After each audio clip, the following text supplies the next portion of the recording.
We are live, guys. I'm sorry, Mr. Blitztech. Revenue GS. Joe Watford to the Cybernose. And we're finally here, the last episode of Star Wars Visions, episode 9. Science Saddle presents.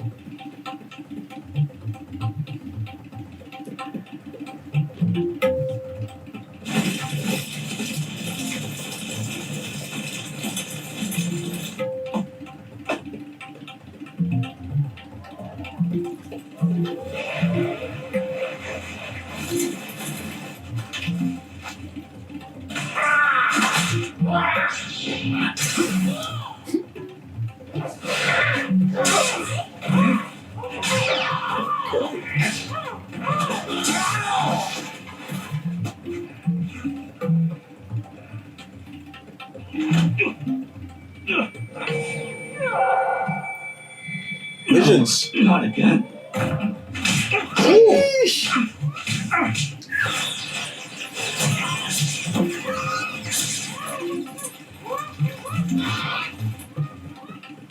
Are these supposed to be like sand people?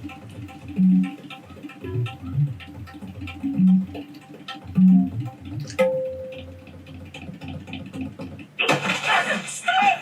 Don't attack me! I'm trying to help you. Ah, you're finally awake, Tsubaki. Take me, son. You know each other? When I heard about what happened to your father, I just had to come. Who would have thought there'd be a Sith hidden among the royal family? Kamahachi knows all the back roads in and out, and Senshu has all the connections. They are both essential to this journey. Well, they're searching for you. Understood. But they better not get in the way. Stop! They'll hear you. You're not scared, are you, Jedi? It's a protection song against evil spirits. Stop!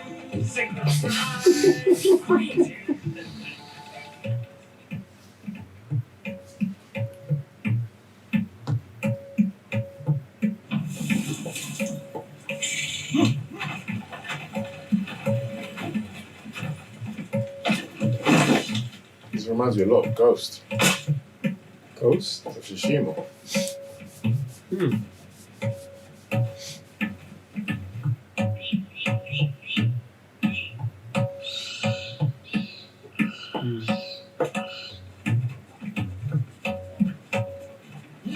We're surrounded. There's no way out of here. Hey, up here. There's a path across the mountain. No, we can't do that.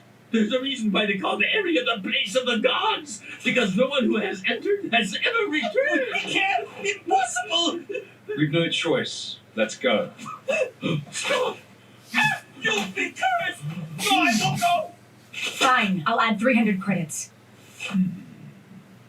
Just 500. Deal. Typical man. Right.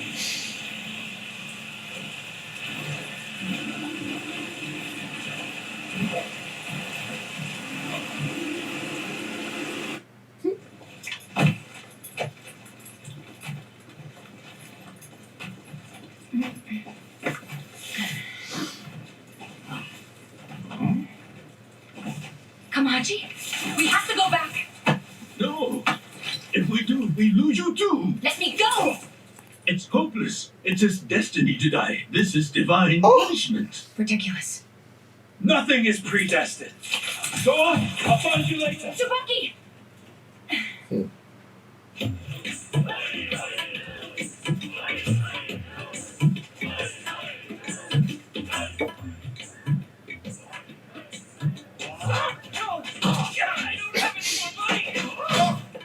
They gave me some.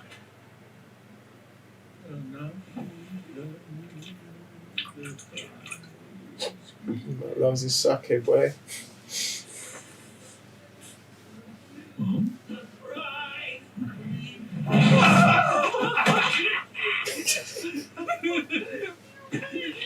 Man's hugging him now. 4 seconds ago, he was destined to die. Love yourself, my lady. Tsubaki? Are you okay? I'm fine.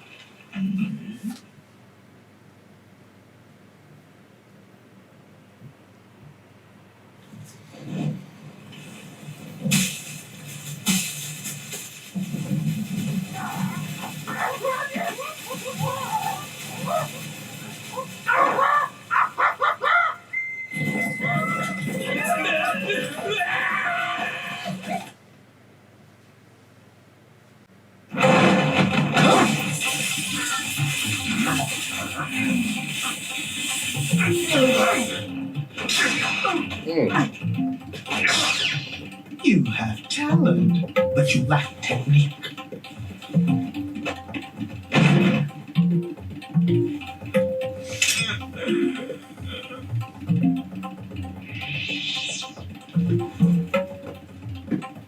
He was always going to die because it was written. There is nothing that has not been fated. Let's go! Tsubaki!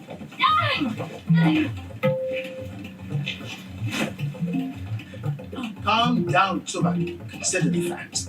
What could you possibly have done to save your friends?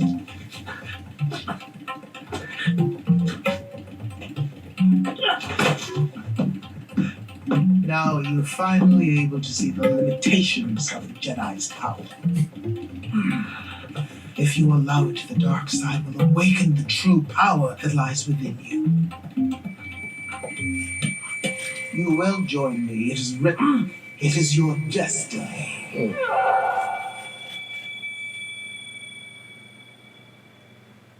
I have to go back.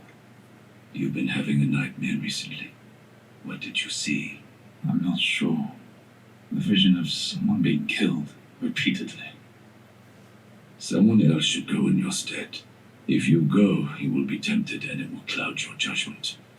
If it comes to that, understand I won't be able to save you. It's destiny. No, it's not! Oh.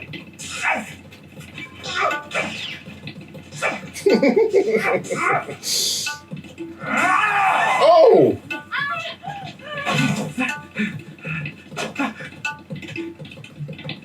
She's mad. Blinded.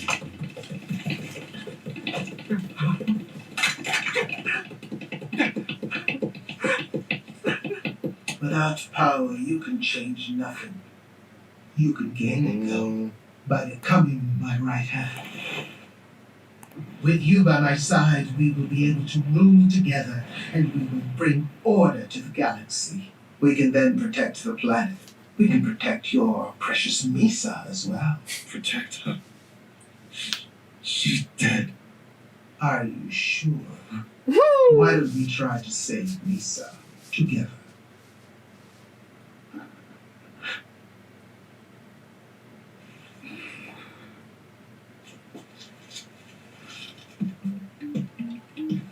Please, help me save her, my master.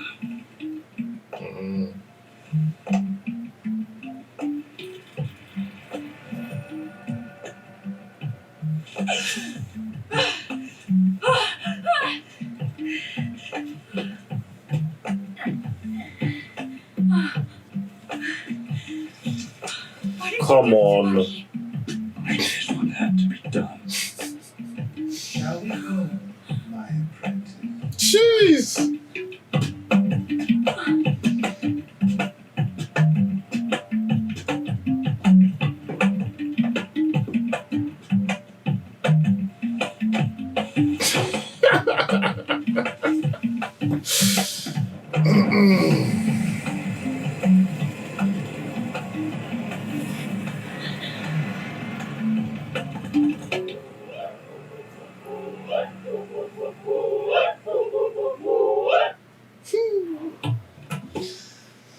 Wow, what a way to finish this series.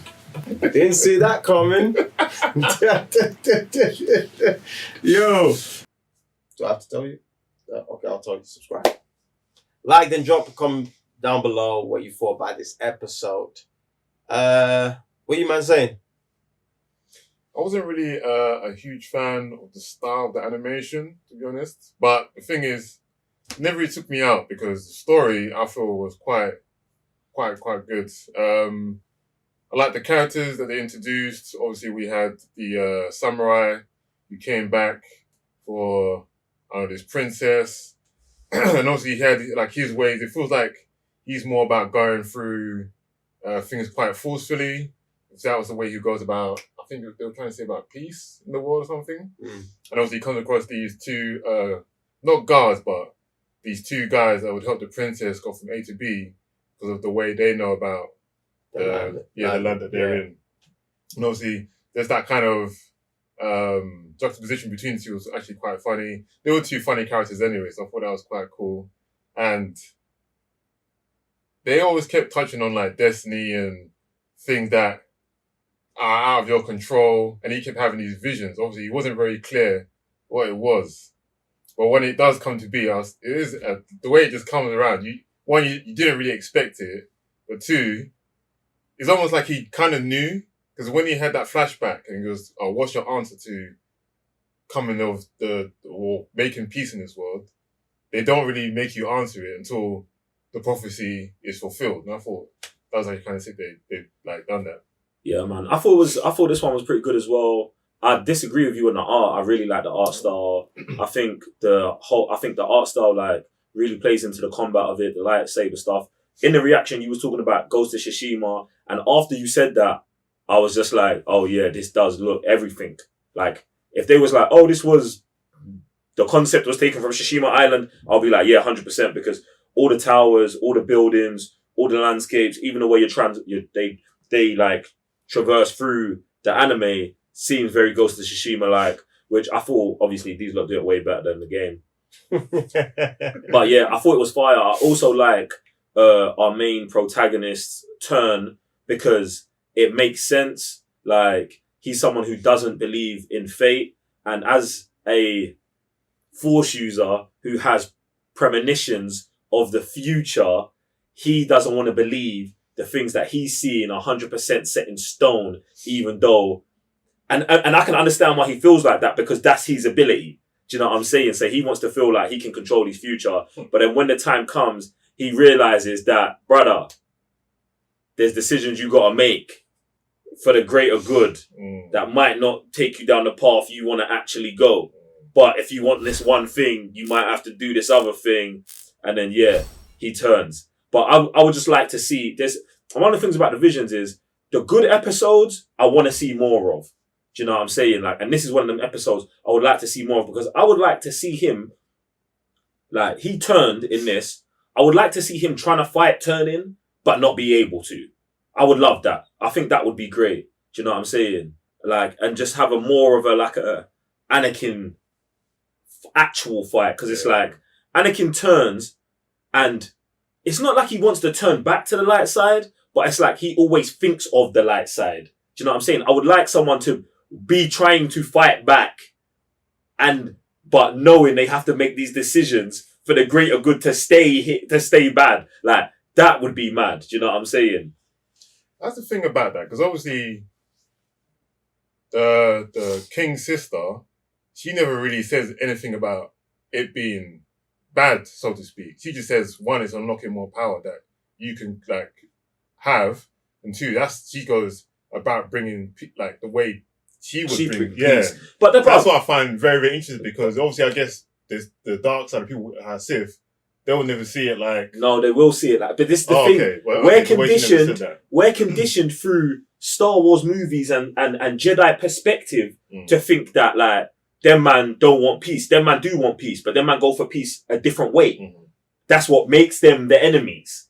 But in here, like you're saying, bruv, when you're just bringing this as an objective view, yeah, it's like, bro, hey, I killed my brother, but we're going to have peace here. Get me? We can bring her back to life, and we can go get peace. What do you want to do? That's why it's easy for him to be like, oh, bam, we're saving her, and I'm coming with you. Yeah. And then she's getting up, like, what's going on? He's like, yo, hey, decisions had to be made. But like, I find it was quite sick because would a Sith be like, resurrect her so you can come with me? to get more, like to gain more. Or they're like, usually I would have thought like, oh, she had to die for you to. No, but become it. see, and I feel like that is the misconception, bruv. Like these man just want crud to happen. That these man just want crud to happen, bruv. It's not that, bro. Like, bruv, they're just making different decisions than you, man. That's it. You get me? And the motives then comes down to the individual characters. Do you know what I'm saying? So it's like, if we're focused on the character who is just an evil person, let's say Palpatine is just an evil person, everyone's then going to believe, oh, this is how Sith are. Bruv, that's how Palpatine is. Do you get what I'm saying? But then you'll see someone like, let's say a Kylo Ren. Yeah, I don't agree with his turn, and again, at the end, going back to Ben Solo, I think he should have stayed dark. But they killed him. But they actually killed the character of Kylo Ren, freeing him to do that. But it's like, he could have just stayed bad and fought for what he believed in, which is, leaving the Sith in the past, leaving the Jedi in the past, and becoming something new and moving into the future. What Rey then does on her own, his whole mission. Do you know what I'm saying? But like, that's the thing, bruv. Like, they always try to villainize those characters by having him kill his dad and do all this other stuff. And it's, bruv, it doesn't have to be that deep. Bruv, that guy's clearly a good guy. He wanted to save the girl. Yeah. He saved her. And he had to go to the bad side to do it. Boom, hey! That's clean cut, bruv. Yeah. No villains necessary. Do you know what I'm saying, bruv? Yeah. Just, it's so good. So good, this episode. Yeah, just opposing sides, basically. The only thing I guess I can add is I really, really enjoyed this art form. It's almost like a Western Asian. I don't know what that's called, but there's like a bunch of movies I've seen where it's like Western times, the period, but just on that side of the world, innit? So I really enjoyed that. Obviously, the swords fights and all of that, and yeah. All I can say is Revenge of the Sith all over this thing. Revenge of the Sith all over this thing, innit? So, no, look, it was a really good way to just end Star Wars Visions. The whole series upside down. Some episodes really disliking, some of them really loving. Some of them was like, meh. Do you know what I mean? But like, overall, like, what would you, man, like, say about Star Wars Visions just to wrap up this season, if there's ever more seasons coming through? Yeah, I think this season was super hit and miss. What I would like to see is them take the episodes that have really resonated with the audience and let them do 8 episodes of just like, they should spin off into their own full series. Like next season, I don't want an anthology. I just want, bam, like the continuation of this story with another 7 episodes, or the continuation of another series with another 7 episodes like that, instead of doing this anthology thing. I know this gives an opportunity to all of the studios, but at the same time, like, I would like to focus on one studio, like really fleshing out their corner of the Star Wars universe, innit? So that's what I think. Bro, it's been calm, man. Also, DisneyPlus, man, drop it weekly, please. Have some respect. Yeah. Have some respect. What are you saying? Yeah, I've enjoyed, like, saying the good episodes. Yeah, I just want to see more, basically, because these stories, if it's like this else world, obviously they're saying in this world the Sith are all dead, they don't really exist. In this world, they're saying that all the Jedi's always split up. So it's very interesting to see if they are all in one timeline, or where they are placed in the timeline, and just like going forward with those kind of stories. Because like, if it's not in the movies or the usual Star Wars canon episodes, animated episodes, then you don't really get to see how they explore people outside of the characters we really know. So, like, I think they're doing it, like you guys have said, they're doing the book on their own, but who's going to go out and buy the book if you're not like a real fan like that, or a fan of the animation? I hear that, but I feel like everything we've seen in Visions is all canon. Right. All of it. The universe is a vast place. Yeah, like, that's it. Yeah, they allude to like, the Jedi are this, the Jedi that, and I think that gives us the context to where in the timeline it actually is. Okay. But I feel like for me, most of this happens after Order 66. Do you know what I'm saying? Jedis are scattered, the Sith are in random places trying to, like, there's a big power struggle. Like, if you think about all of these episodes, like, happening at the same time, there's just a power struggle throughout the galaxy right now. The Empire moving in places, the Sith are taking over something, like, Just Okay. there's bare Jedi's wandering. Mm. I would say it's definitely after Order 66. Or I think all of the episodes get me. Because there's no episode where you see like a bag of Jedi's together or any Jedi council. So I feel like this is definitely pushing the timeline forward. That took us a while to get here, but we're finally here. So drop your thoughts on the comment section down below. What you thought about this season, favorite episode, favorite characters, favorite art form, blah, blah, blah, blah. Go ham, go crazy, go nerd. And we'll see you next time for more Star Wars content. The Book of Boba's coming! Yeah, that too. On that note, I'm Revenue GS. So, Mr. Blister. Joe on further the Cyber Nerds. Peace. What happened? Nothing happened. Nothing except for the war. Too many people died in this land. All that pain forced me to grow up. What does that mean? That even innocent, foolish children will grow up in the face of pain.